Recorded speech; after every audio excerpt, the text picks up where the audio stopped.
YouTube, Believing Better here. Part 3 of Believing Better, Humans Unite. Must watch. This is getting interesting, guys. Can't believe what I'm seeing here. Like I couldn't believe it years ago. I'm deciding to try and post it myself, like other people would do. So what you make of it, please post and leave your comments. Peace out. Would event occur in urban areas? Jesus. That's classified. Did you hear what he just said? Oh, Jesus. That's classified. So, 1, what the fuck is he reading? 2, what the fuck is he talking about? And 3, how is this being spoke about in Congress and not being told to us? What right have politicians of America got to know about this shit than anyone else? No, I just can't work it out, you know. So I'm just going to take it back a little bit here to 9:23 and continue. 9:26. Here we go. Continue. Jesus. That's classified, far surpassing our darkest nightmares. Should casualties exceed classified body disposal actions, shall be halted and associated resources shall be reallocated. That's classified, far surpassing our darkest nightmares. Should casualties exceed that's classified, far surpassing our darkest nightmares. Should casualties exceed far surpassing our darkest nightmares. Should casualties that's classified, far surpassing our darkest nightmare. That's classified, far surpassing casualties exceed. That's classified, far surpassing our darkest nightmares. Casualties exceed classified body disposal actions shall be halted and associated resources shall be reallocated to classified underground, classified protected birthing centers. Underground, guys. DUMBs. Deep underground military bases. A new Bill of Rights shall be drafted and approved by classified. Having now reviewed the bill, I ask you to please cast your vote. In 1981, NASA... Okay, guys, I'm just going to pause it there. I want you to do your own homework on that clip there. Just type in Congress classified on YouTube. That'll come up. And you can watch it yourself, draw your own conclusions. I'll continue with this here. This kicks into something that was put out on the History Channel. Again, this is terrestrial TV. So, what is it? They're trying to wake us up. They're trying to tell us something without telling us it. So I'm going to continue here. Peace out. Enjoy. Initiates the Space Shuttle program, and with it, an unprecedented wave of UFO sightings, including astounding audio and video evidence. One highly controversial recording emerges from STS-29, a Space Shuttle Discovery flight on March 13, 1989. Astronaut John Blaha reports the sighting of something unusual. One of the NASA transmissions that wasn't successfully sanitized, back in 1989, one of the astronauts on a space shuttle said, "We're still looking at the aliens." It was as plain as day. The following recording was reportedly intercepted by a ham radio operator in Maryland.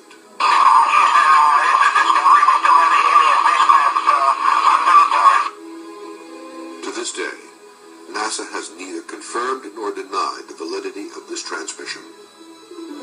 The space shuttle has 2 radio channels. One is a public channel that we all hear when NASA is broadcasting. We can hear what the astronauts are saying. The other channel is a Department of Defense encrypted channel, and that's where I believe the real conversations are going on. The new millennium ushered in more UFO sightings by NASA shuttle crews. One extraordinary recording occurred aboard Space Shuttle Flight STS-73. Mission Specialist Catherine Coleman sees something curious on day 3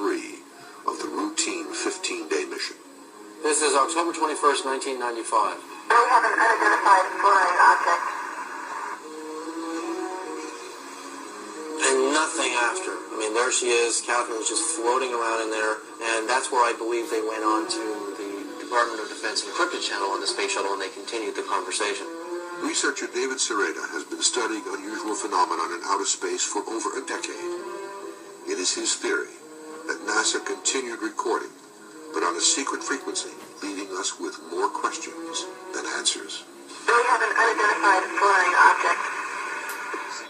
That you had seen aliens on a craft that had crashed. I wonder if you could describe what they looked like.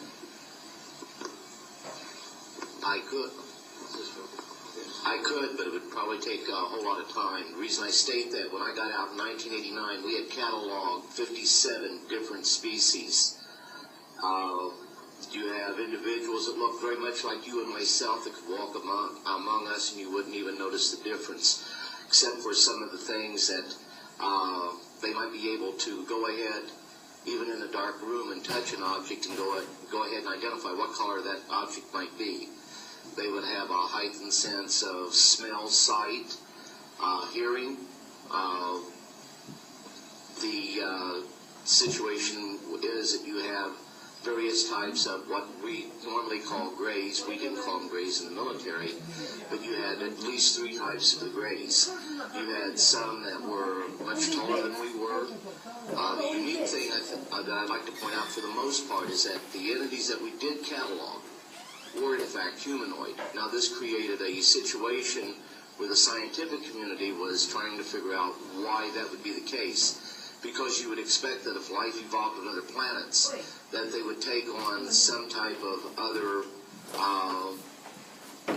being, so to speak. Not necessarily look humanoid or be bipedal such as we are.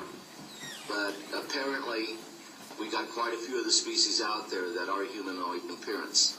And that creates a... Okay, I'm just going to interrupt it again there, guys. This is Cliff Stone, this guy I spoke about. You don't know what to make of this guy, you know.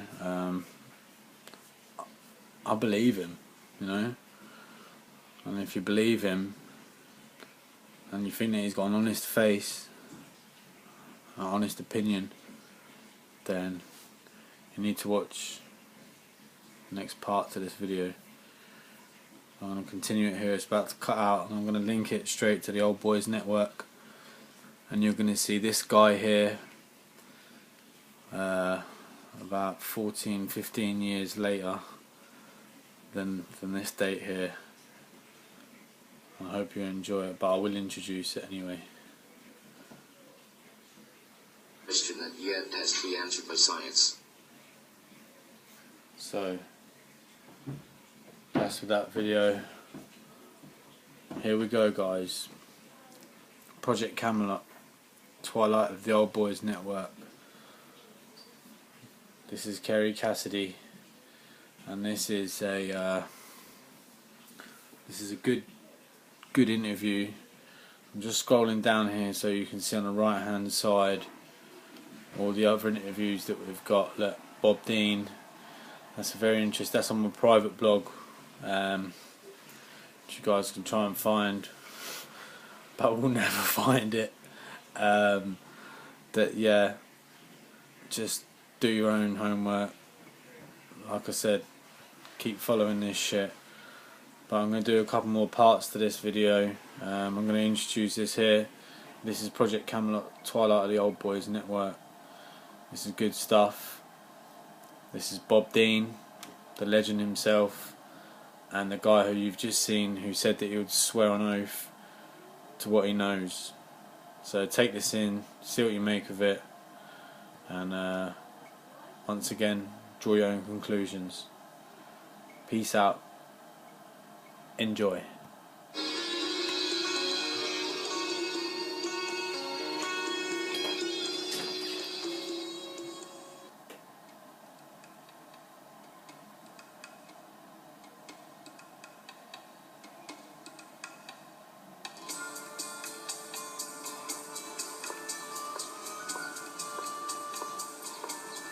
This is Kerry Cassidy from Project Camelot. This is the place where the UFO Congress is being held this year, and I'm about to go see if there's anything worth filming about this event. And Bob Dean has a group of people behind him, surrounding him, I should say. He's over here, holding court. Among the group that greeted the Anunnaki in 54 at Woolrock, which is now Edwards Air Force. Okay guys, this is Bob Dean. Don't know what to say about this guy. He's connected or not. It's a case of you either believe him or you don't. I'm going to stop this here and put out a part 4. So look out for Believing Better, part 4. Humans Unite. Peace out. Believing Better.